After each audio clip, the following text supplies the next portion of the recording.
और इसके अलावा दहशतगर्दाना हमले पर कपिल सिब्बल का बयान भी सामने आया है। 370 हटाने का नतीजा क्या हुआ? कपिल सिब्बल ने बड़ा बयान दिया। उन्होंने कहा कि कश्मीर में चुनाव किसने जीता?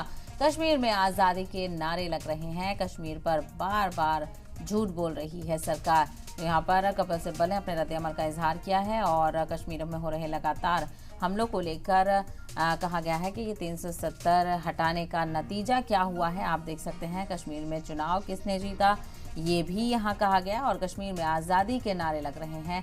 इस तरह की चीज़ें उन्होंने कही और कहा कि कश्मीर पर बार बार झूठ बोल रही है सरकार की तरक्की की राह पर कश्मीर बढ़ रहा है और लोग 370 को हटाने के फैसले से खुश हैं।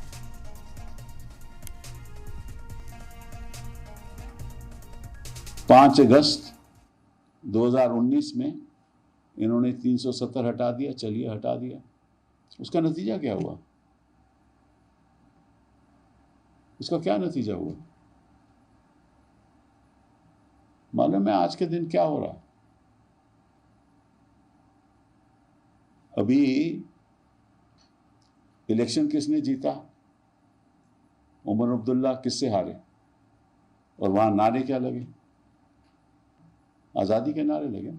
कोर्ट को कहते रहे, पार्लियामेंट में कहते रहे कि हम जल्द से जल्द चुनाव कराएंगे और चुनाव नहीं कराते। क्यों नहीं कराते? कराइए चुनाव, क्योंकि आपने तो 370 हटाकर स्थिति ठीक कर दी थी ना।